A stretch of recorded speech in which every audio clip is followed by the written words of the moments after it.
Hello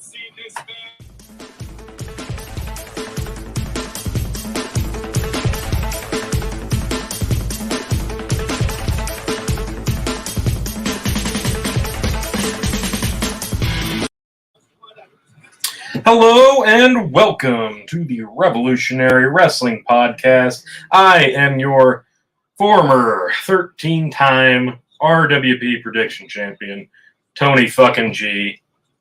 Regardless, like, share, subscribe. We'll get this out of the way first. Congratulations, new champ, back in Sodak, Chicken. He had basically a perfect night. I went out on a limb on a few of these. Honestly, I can't say I would have picked differently, maybe in a couple of matches. I really went out on a limb with the Lesnar pick. And yeah, that one bit me, but it wouldn't have mattered anyway. So that was really the only one I could have gone the other way with that would have made a difference, and I still would have lost. So congrats, champ. No hearsay this time. I'll just say you had another great night. Phil, he didn't do great. Doesn't matter, but I will take this off my shoulder. It's that unlucky 13 spot. We had to get that out of the way. Now it's done. So when I win the title back, it's all going to be aces. It's all going to be looking up. It is what it is. Had to get that unlucky 13 out of the way. Hello, Tantui 10 man. Yes, exactly. How can you go wrong? Phil was thinking the same thing with me for a few of these. I was surprised. Chicken, I didn't think he was going to have a perfect night, but he pretty much did. Who won what? Well, if you're talking about the belt, it was not me. It was not Tony G taking it off, placing it over here. All right, so I got Raw on the side. I'm watching this, so I'll give you some updates there if anything crazy happens. But I want to get through these SummerSlam results. Got to have something up, right? Well, lo and behold, it rests on my broad shoulders once again because it's what I do, folks. So we opened the show last night, 2 nights ago already. This weekend's been a blur, with Bianca defending the title against Becky. Now, this has been a year-long making feud. She came back, Becky did, beat Bianca in 26 seconds. Didn't see that coming, right? They had their rematch at Mania. Bianca won the belt back in the meantime. She retained there. Thought maybe Becky was going to win it back here. Nope, this was another... I don't want to call this one an instant classic, but this was a really good match. Chicken's cousin Sticky was apparently underling of Johnny Ace. Yeah, it's still there. There's still corruption somewhere. Yeah, Chicken, but he's not your Iowan anymore, so you can't claim a victory here. Congratulations anyway. But yeah, this one, here's the thing. This was a really good match. It really, really was. It was fast, though. They weren't given the window that these two could have an absolute banger with. If you gave these two the window that they had at WrestleMania, here at SummerSlam, like, this would have been close to a 5-star classic. But they were given a limited amount of time because it was the opener. But once they hit that second portion of the match, I really felt like things flowed well. The moves were all on point. I loved this match. I really did. Early on, Bianca doing the strength against challenger Becky. It was very, very physical. Fought in and out of the ring. The hair spots are always really good. The steps, the ring posts, barricades, that was all being used here. No DQ, though. Obviously, we had a decisive winner. Bianca hit a Spanish fly, followed by the KOD. Got the 1-2-3. Becky kind of went quasi-face after this, even though she was never... I can never consider her a true heel. She's always going to be like an anti-face to me, regardless of what role she's playing. But she did go a lot more face after the match. Offered the handshake. No chicanery here. But when she left, Bayley makes a surprise return. Joined by Dakota Kai and no longer Io Shirai, but Io Sky. Joined her in the aisle. Lynch prevented a 3-on-1 beatdown. But yeah, this was actually pretty well done. Got a big surprise to end the opening match. So no title change here, but pretty cool. Honestly, I liked it. This was really good. I'm going to give this a 4-star. This was good. Like I said, I really like I'd like to see this continued now. After Mania, I didn't think I'd want to see this again. But then after this, I kind of do. So I'm on the fence here. I'd love to see this more, but I want to see Becky do some other stuff. I want to see Becky become that Stone Cold role again, because they took her out of that and made her really flamboyant heel, which she did great, but I want anti-hero Becky back. She doesn't need the belt to do that, and it looks like she is injured. How they're going to play this off, we'll see. But, yeah, separated shoulder, it looks like. So I really, really like this match. But the WrestleMania match was definitely better. I will say that. It was longer. It had more of a big-time feel on it since it was higher on the card. But, no, this was great. Logan Paul versus The Miz. This was, as expected, I expected this to be good. It wasn't bad at all. It didn't captivate me. But you got to remember, this is only Logan Paul's second ever match. He really, really tried to showcase that he's been training hard for this, and it's paying off because he's really looking like someone who's giving a damn about how the match psychology looks, how his moves land. He's not just going out there and doing bullshit flips. Like, he's got the cocky attitude, he's got the swagger to go with an actual impressive physique. And he's pretty good in the ring. Like, this guy, if he commits to this 100%, which I think he could, he could really go places. Stadium crowd was into it, but not, like, blown away by this. So you did have Ciampa getting involved in this. Maurice getting involved with this. Ciampa gets ejected, says screw that. He grabs a chair, sits down. AJ Styles music hits. He comes up out of nowhere. Knocks Ciampa. If this is how you get AJ Styles back on TV having matches with fucking Ciampa, I'm all in. Please, God, yes. Ciampa, AJ. Just do that. Do that. Please, God, yes. Two guys that need to be having one-on-one matches against each other, even better. So, Miz, excuse me, sorry. I do have some results pull up just for the note's sake. But yeah, they get out of there, and then Maurice gets up on the apron, about eats a shot. She ducks, she gets off, gets turned around. Miz eats a skull-crushing finale. 1, 2, 3. Logan Paul by pinfall. He did also hit a phenomenal forearm. It wasn't perfect, but it wasn't bad. It was a cool spot after AJ left. But, yeah, this wasn't bad by any means. I'm going to give this 3 1/4. Miz is somebody you can have a solid match with, no matter what. And you could easily tell here. Logan Paul's not a finished product by any means. But is there a better guy in there to have a match against? Because you could tell in certain spots that Miz was going over the top, not with his selling, but the way he was taking moves to make Logan Paul look that much more intimidating. So I really like the way Miz put this match together and sold for Paul. That really made this a lot better.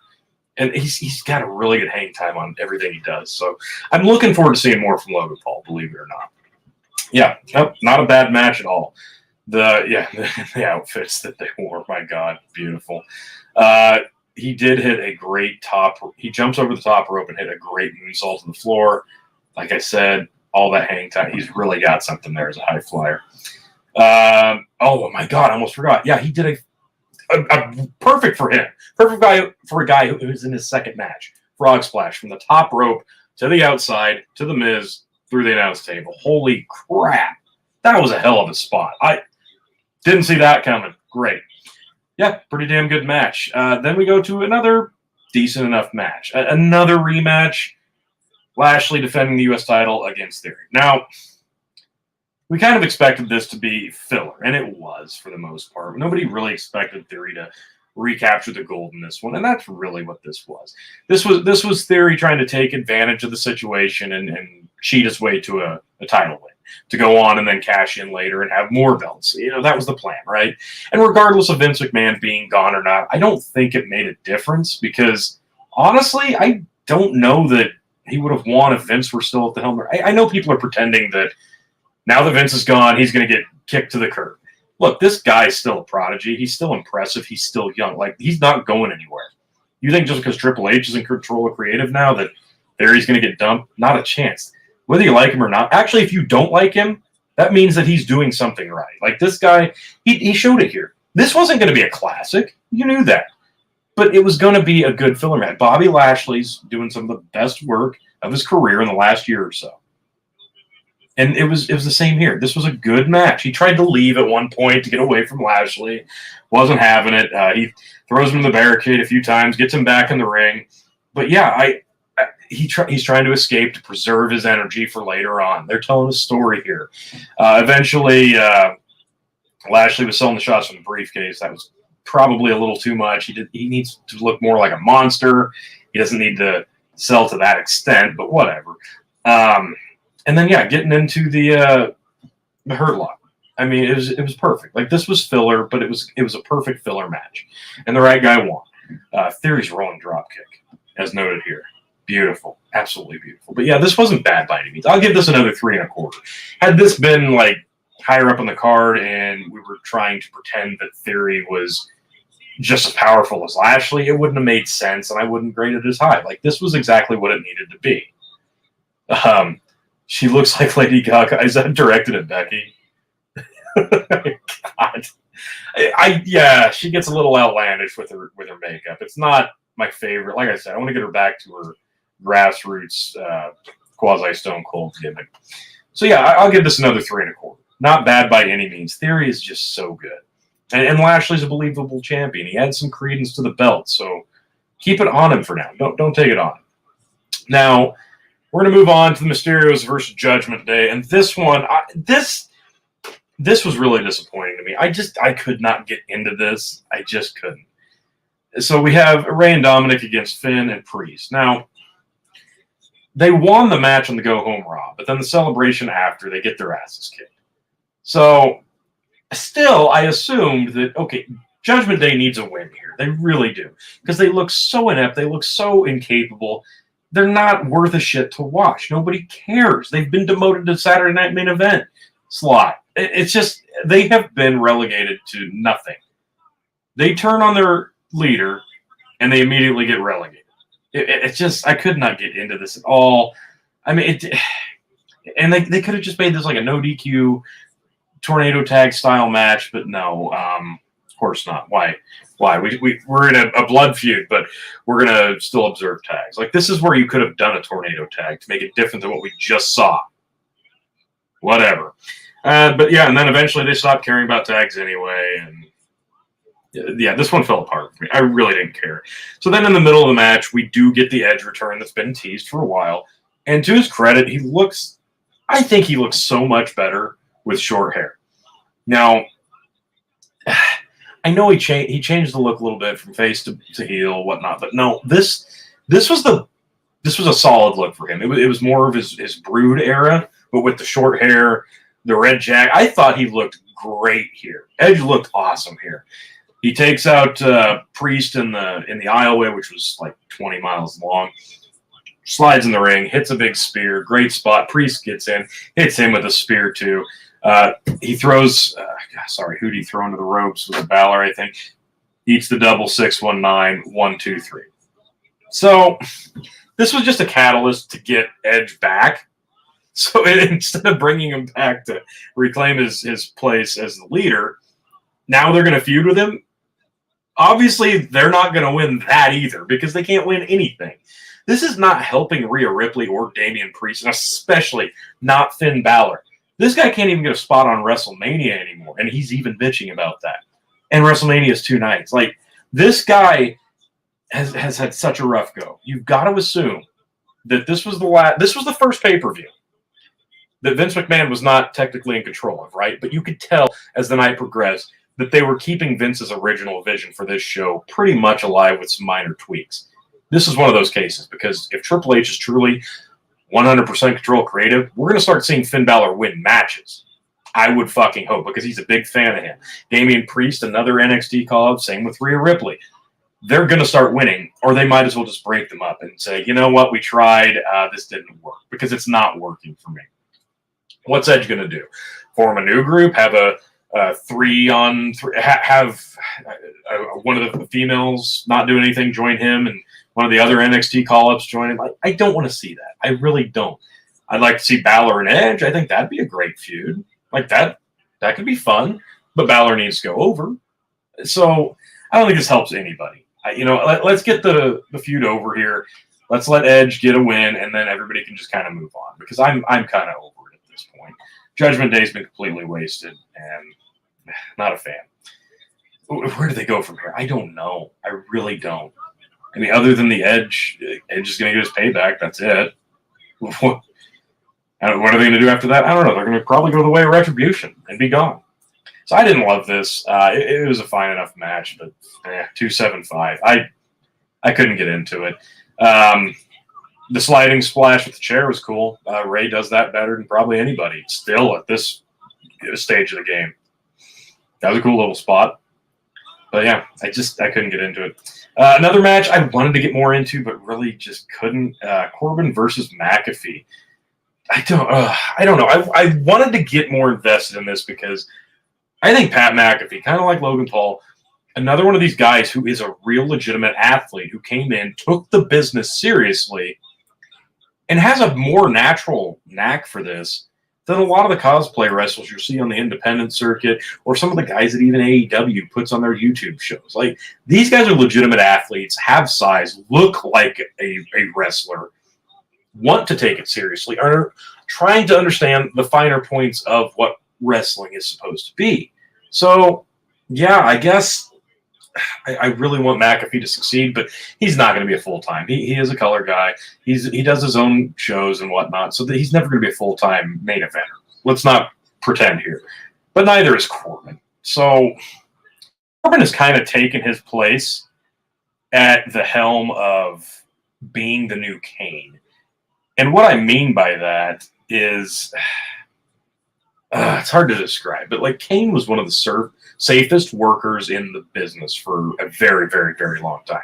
Everybody liked working with him, even though he was a big man doing big power moves. Looked scary as hell. But he had so many matches over so many years. And the amount of injuries he was involved with, very, very slim. That's kind of what Corbin's place has become. He's going to give you a good match. Now, you can shit on his arsenal all you want. You can shit on his gimmicks, and he's been handcuffed to some pretty bad shit. But he has good matches. Good enough, anyway. Serviceable for some people. Better than average for others. But he's going to be safe. He's going to sell his ass off for you. He's going to make you look good. And he knows how to get the crowd invested. And that's what this was. This is another one of those instances. Miz with Paul, Corbin with McAfee. Gave him a great match. Made him look good. I can't really bitch about this one. This definitely didn't do what McAfee Theory did at Mania, but, this was impressive enough. I couldn't bitch about it, but I couldn't get too invested into it. You can't dismiss Corbin just because he's annoying. That's what he's supposed to be. McAfee did a Hurricanrana. It looked better than it should have. He did a backflip off the top rope to eat a drop kick. That was a cool little spot. McAfee did a big senton from the top rope to the floor. That could have really been nasty, but Corbin, again, protected him. When he jumped to the top rope, he, instead of fumbling himself off, he hit his knees and was able to get situated quickly enough to still hit a superplex. That was impressive as an athlete, but again, same thing with Corbin. Once again, like he's smart enough to protect his opponent and still save spots like that. So hats off to Corbin, really. He doesn't get enough credit. He's not one of my favorites, but he doesn't give enough credit. This was fine. I'm going to give this a solid 3. Solid 3, just because of the amount of work McAfee puts in and the amount of effort that Corbin gives. One that I was actually very disappointed by. God, this really sucks because I was so excited for it. Usos defending against the Street Profits. Now, this is another one that cost me. I picked the Profits because I'm trying to think big picture, and I'm trying to think how they could surprise us. This is another title match. Like, okay, they're going to have a title change at some point. This makes the most sense because what would make more sense than everybody's expecting the Usos to retain? Everybody's expecting Street Profits break up. Everybody's expecting Montez Ford to turn on his partner and kind of be like Shawn Michaels, Marty Jannetty, right? Throw them for a loop. Have the Profits win the belts. Finally. And then when they're the champs, then have Dawkins turn on Montez. Or go ahead and follow through with Montez turning on Dawkins. but do it while they're champs, because then people won't expect it. Instead, we got kind of an uninspired match. Honestly, I didn't love it, which really sucks because their match at Money in the Bank, it's in the top 4 right now for me for tag team match of the year. The other 3 are all FTR matches, and 2 of those are versus the Briscoes. So, yeah, it's pretty good company. Like that, the bar is so high right now. I have just a handful of matches on the tag team scene that blew me away this year so far. And compared to last year, that's saying something. And the Profits and the Usos were involved in some good ones last year, but they weren't upper echelon. This year, these 2 teams have been stellar, and I know this is a match we've seen a million times. And all they did here different was throw Jeff Jarrett in the mix as special referee. So it is what it is. But this one definitely disappointed me because the bar had gotten set so high from last time. And they played it off with the shoulder being up, still getting counted 3. So they had a reason to have the rematch. But this could have been a different stipulation. Putting Jeff Jarrett there just because they were in Nashville, I get it. And he's big behind the scenes now. So it was fine, but it didn't drive home. It didn't cap off the feud like I wanted to see. I guess that disappointed me. Plus, yeah, the outcome really disappointed me. We'll catch up with comments here. Cousin Sticky gave me a perfect call again. Yeah, I did. Sticky, you son of a bitch. Stop the steal. I agree. Chicken is in league with Nick Khan. Tony talking. Lynn, fuck off. Montez needs to go solo. Yeah, exactly. And we've been saying this shit for at least 2 years. This guy is a solo artist. Like, this guy has put on size. He's put on strength. His facials are good. His selling is phenomenal. His arsenal is incredible. Just everything about the guy. I can't find a flaw in his game. I love Montez Ford. He's up there. Like, you look at this guy and you see money. If you book this guy right, he could be the next Rock. Like, that's the vibe I get from this guy. But the business is a different animal now, and their track record at making stars isn't great. So we'll see. But he could be. He could be. And he's young. And he looks great. Charizard has it. No. I'm sticking with Charmeleon.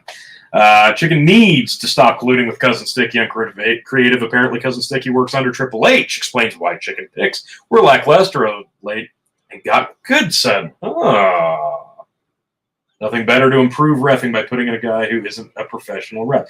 See, that's the thing. It's not like Jeff Jarrett was like some storied referee. It didn't make a lot of sense to me. I didn't love it. So it was fine. It was a fine match. But it definitely did not cap this feud off for me. And it's a shame because this is probably going to be the end. So, I don't know. I would have liked to have seen a bigger window, more stakes on the line, a different gimmick match. I don't know. It didn't hit home for me, dog. Their entrance was pretty good. Doing it with the Titans and the cheerleaders, it made them feel, kind of more important, even though they were going down. Dawkins jumping in Zagiri was pretty cool. Ford, again, just so athletic, and his hang time is insane. Even when he's doing cross bodies, frog splash, he almost overshoots. He's just so naturally athletic. And Dawkins hit Jimmy with a pounce and sent him flying back into Ford's arms for a suplex. Another good spot. But yeah, then at the end, this delved into something really that I really don't like. KOing. Fuck.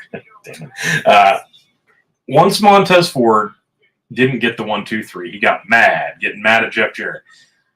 Then he gets dumped, eats super kicks. This turned into a Young Bucks super kick party from the Usos, and it was really gross. That's how this match ended. About a dozen fucking super kicks.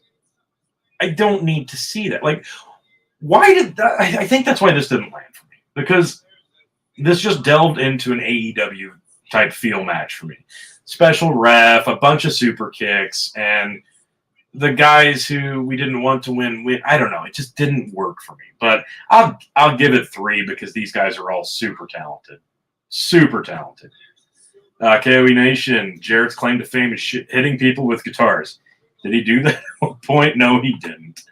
Nope, Jarrett in Nashville, no fucking guitar. Hashtag fail, says Chicken. Agreed. KOE Nation, Chicken, I will acknowledge your collusion. Look, he had a perfect night, and I really did not represent the championship well. I was trying to paint a broader picture with Triple H at the helm, but again, this was Vince's swan song, so I think they kind of stayed true to the script for the most part. We'll see what happens at Clash at the Castle. And I have some more theories on that, which I will mirror from predictions on SummerSlam. So moving right along, let's get to the SmackDown Women's Title match. This was fairly short, which thank God, because it would have had this gone on longer, it really would have revealed how bad the chemistry between these two is. Now, obviously, we wanted to tell the story that Ronda's trying to break her arm, and that's what they did here. They just tried to make Ronda look like a badass, Liv look like an opportunist, and that was the story. That was it. And they did that for the most part. I really, honestly, I thought I was going to hate this a lot more. But given what they did, whoever produced this match, whoever agented this match, honestly, they did perfect. Was the in-ring product on point? It was about as close as I expect with these two, honestly, together. So I liked it more than I thought I would. I'm going to give it 3. I am, but again, you're talking about Liv, who I'm not a massive fan of, like a lot of people are. I'm not simping for her. She has a lot of work to do. A lot. She doesn't look imposing. She doesn't lay her shit in. She just, I don't know. She just does not look like somebody you would expect to be champion, obviously, but now that she is, we're supposed to suspend disbelief. Exactly, chick. Liv look weak as fuck. And she's in there with a legitimate MMA badass.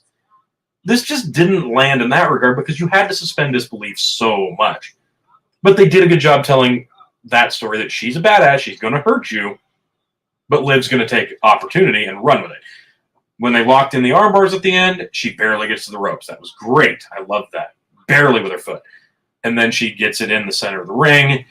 She gets to her feet while Ronda still has the arm locked in. Her shoulders go down. The ref counts 1, 2. Liv taps. Ref doesn't see it. Counts 3. Liv Morgan has now beaten Ronda Rousey twice. Now, nobody can say that except Liv Morgan. So they're all in with Liv, as far as I'm concerned.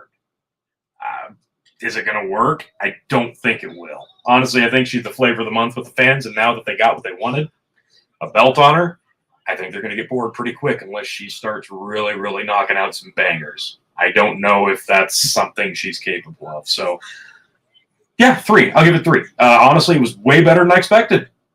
It's just good thing it was short because both of these girls don't have the chemistry with each other or the arsenal to go much longer than they did. Chicken, they haven't booked her to be champ level. No, they haven't. They've booked her as underdog, barely hanging by a thread champ, and that's probably what she's going to be. KOE Nation, if they were going to stay true to Vince's form, they wouldn't have made Austin Theory look like a complete doofus. I will argue that. All the Vince things will go. Ciampa, Gargano, Iron Man matches company. Well, Gargano's not with the company right now, so technically no, not yet. He'll probably come back, though. We'll see. The thing about, I think Theory was being booked to be a doofus under Vince, though, too, to a certain degree. I mean, yeah, he's winning matches, but he's got the money in the bank, so he's afforded to lose a few. Plus, he's going against Bobby Lashley. So, I mean, don't discredit him yet. Don't write him off yet. SummerSlam was mostly true to Vince's form, and I'm going to prove that to you here in a minute. Liv Morgan equals Dean Ambrose with the belt. Phil, I couldn't agree with you more. It's just, yeah, that's unfortunate. So then after the match, Ronda gets pissed, beats the shit out of Liv, and that was fine. Then she beats up the ref. She's going to get fined for that. Yeah, no, I mean, it was fine. It was better than expected. Ronda's going to go away for a while. That's that. Chicken coming in, other than Money in the Bank, he hasn't won shit. Yeah, well, he has on the TV shows. So, I mean, he was the fucking U.S. champ for a while, too. Your argument's invalid. Sorry. We got Montez Ford versus Seth Rollins. It's going to be really hard for me not to watch this right now. God, I hope he turns heel. I really do now. I don't care. Get him on a solo run. Yeah, so, excuse me. Let's move on to the main event. The Universal Undisputed Heavyweight Championship. Roman Reigns defending against Brock Lesnar for the last time ever. I really wish I would have gotten to see this live, because had I, and I not known the outcome, I would have been convinced about 3-4 times that I was right in picking Brock, because they did a fantastic job with this. Whoever produced this, whoever agented this, stellar. Loved this. This was fantastically done for a last man standing match. They said this was the first one of Brock Lesnar's career, which was actually pretty surprising. And I think it back, like, yeah, I guess technically he wouldn't have needed to have one of these type matches, because other than, say, like The Undertaker or Goldberg, who else would he have had to do a match like that with? Yeah, so it wouldn't have worked. But yeah, this one worked, because we've seen it all from these guys before.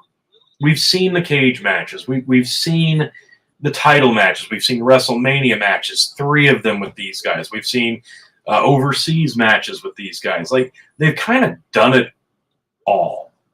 And it's going to be hard to do something different and fresh, but this worked. We had the really long intro with the chant, which comes out first, which I hate, but it worked here.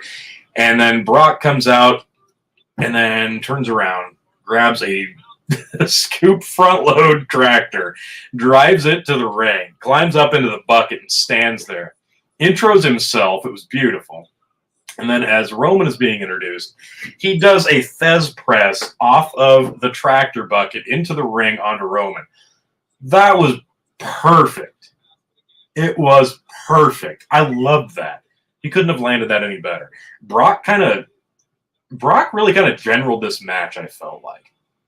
And I think that was important, because they go to the outside immediately. They go into the crowd immediately. And Brock is laying his shit in, making it look nasty, which was perfect.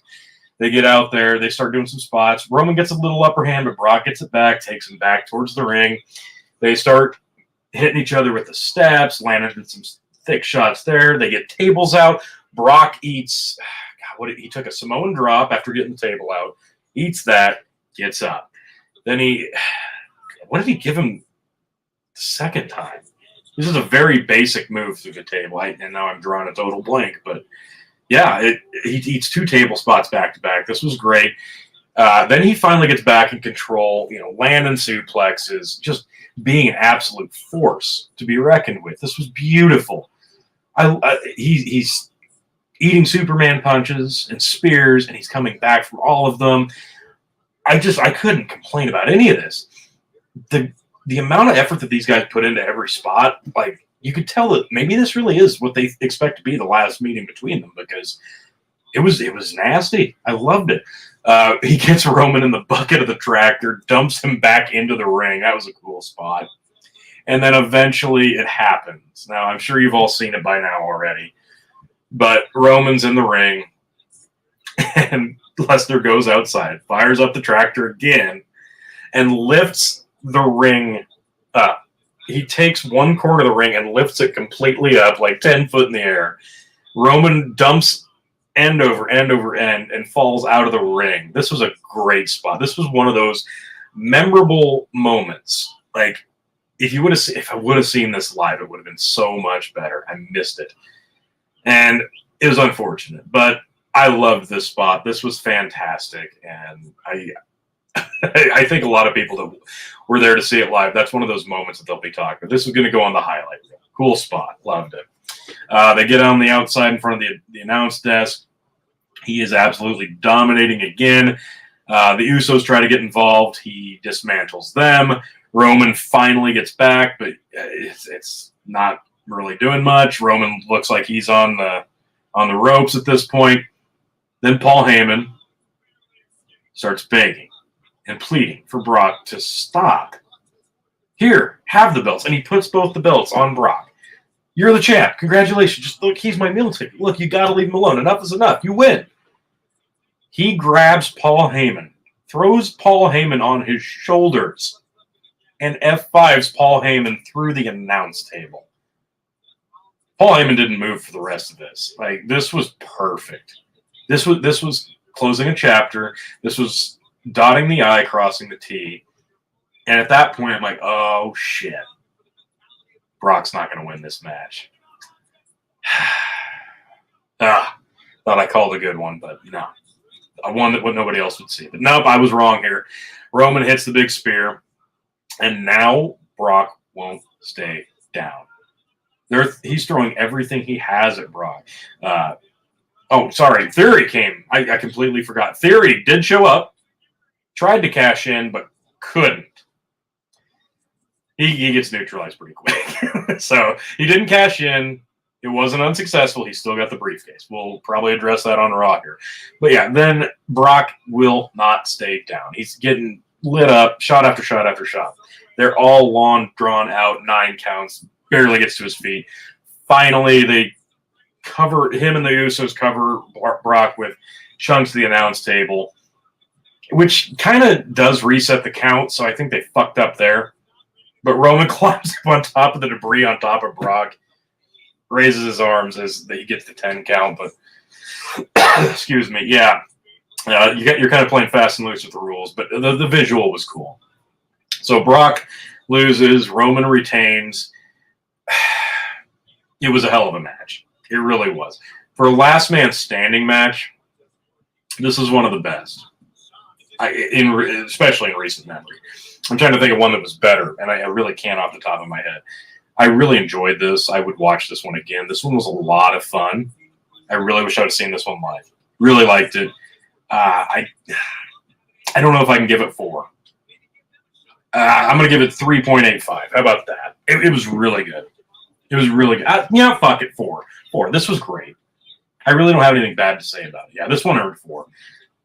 4 stars. Great closer, great main event. Honestly, SummerSlam overall, great show. Again, I've said this a lot this year. The build to most shows on WWE television, pretty much shit. But the matches on the pay-per-view themselves, the shows, they've been really, really good this year. And I think that trend's going to continue. Hopefully the TV gets a lot better, but we'll see. Now, as far as what's next for some of these guys, Brock's going to go away for a while until they need a big match and they have an opponent for him. Who that is, I don't know. I'd like to see another him versus Lashley, but there's no real call for it right now. They're both technically faces, so not expecting that. Edge might make sense. That could be a cool fantasy match to do somewhere along the line. Who else? I don't want to see another Goldberg match ever again for any reason, for any opponent, but that's just me. I don't have anybody else in mind. If you get the Fiend back, that would be one I would want to watch. I could do that. Fucking do that. The Fiend versus Brock Lesnar that we never got when both of them were champ in Survivor Series, and instead we did. Never forgive you for that one. I wanted to see the visual of Brock Lesnar, Adam Cole, and the Fiend all in the ring for a triple threat, just to watch them eat Adam Cole. But whatever. Now, where does Roman Reigns go from here? We know he's got a much lighter schedule, so he's not going to be defending until Clash at the Castle. What's next for him? A date with Drew McIntyre, Clash at the Castle. So, I'm sticking with it as of right now. I think Drew McIntyre is going to win the title, or at least one of them. They may split these back up. I don't know. If they're going to keep him undisputed, I don't think it matters, but I think Drew McIntyre is going to walk out with at least one of those belts at Clash of the Castle because he got that WrestleMania moment stolen from him in 2020 when he beat Brock. That's why I said Brock wins the belts. Drew takes him right off of him at Clash. That way Brock doesn't have to stick around, but it would have been a big title change that nobody saw coming. Okay, missed on that. But I think Drew McIntyre, Clash at the Castle, is walking out with at least one belt because he needs that moment. And if this is going to be in the UK, this is overseas. This is in his backyard. Can you imagine the pop that he would get winning a belt off of Roman Reigns? I think it's too perfect not to happen. So I could be wrong. We shall see. Now, as far as Austin Theory goes, when's he going to cash in? I don't know. I really don't know. you could see, okay, say Drew McIntyre wins, that could be the next feud. Say Roman retains. When is Theory going to get a chance to cash in? Like, he could hold this briefcase for a while now. Like, he could hold it throughout the rest of the year easily. Easily. Phil, 1,000% chance Drew's looking up at the lights at Clash the Castle. Roman and doing no job. Fine. Well, we know what Phil's picking for that one, so there you go. I think Drew's going to walk out with at least one belt. Sticking to it for now. We'll see when the prediction time comes, though. No, Theory's going to cash in and probably... I think he is the key. If you want to get Money in the Bank meaning something again, and it hasn't for a while, not truly meant something. If you want to get to mean something again, like, he's the perfect one to cash in successfully and have a new title run. Like, that is the way to go. Will they pull the trigger on it? I don't know. I hope they do, because I really want Theory to be... I want Theory to succeed. I really do. Drew's just flying high off that Happy Corbin feud. Better put the belt on. Look, hey, I agree. He's been booked like shit. We all know this. The guy's still charismatic. He's still athletic. Looks like $1,000,000. Crowd still loves him. And they're going to be in his backyard. But I'm not gonna try to convince you, because that's my pick. So fuck off, Phil. But no, that was SummerSlam. This was a really good show. If you want to go back and watch it, do it. If you missed it, do it, because this one was good, as they've all been this year. I really can't complain. Overall, I really enjoyed this one. I'm glad I did get to sit down and watch it, even though it was the next day and I knew the results. But no, nothing to complain about. I'm actually enjoying Raw. Rollins just beat Montez Ford, no heel turn, so we're going to drag this out as long as humanly frickin' possible. It is what it is. We'll see. One more comment here before I hang this up. It looks like 1,000% chance Roman has the belt coming in. He may, depending on the opponent. The Rock and Roman doesn't need a belt, but whatever. We'll argue about this on the predictions for Clash, all right? So, all that being said, I am your former 13-time champ, Tony fucking G. You can find us on all of the social media platforms at Linktree/BigBuckin. If you're a fan of the Dog and Chicken Show, Thirsty Thursdays or Fridays, we will not be having a show this week. We are taking the week off. We're going to prep. We're going to plan. I'm going to try to fix my damn microphone, for one, in the meantime. But I will be out again this week, so Chicken's still just getting everything unpacked from his move. Phil's still doing detasseling. Yeah, we've all kind of got shit going on. Summer has not been kind to any of us here at the RWP or at the BBE. So we're taking the week off. We'll be back the following week with episode 150. I'm telling you, you got to like, share, and subscribe to the Big Buckin' Empire, to the Dog and Chicken Show, because that one's going to be good. We don't have a full plan yet, but it's going to be good. You don't want to miss that one. So, folks, for me, Tony G, here at the RWP, we will see you next time. Clash at the Castle. And we might have some other stuff coming down the pike. We've got some Vince McMahon talk we did here not long ago. We might be uploading as well. So, if you're not already subscribed to the Revolutionary Wrestling Podcast, make sure you do it right now. Spotify, YouTube, all of them. I beg you. We'll see you next time, folks.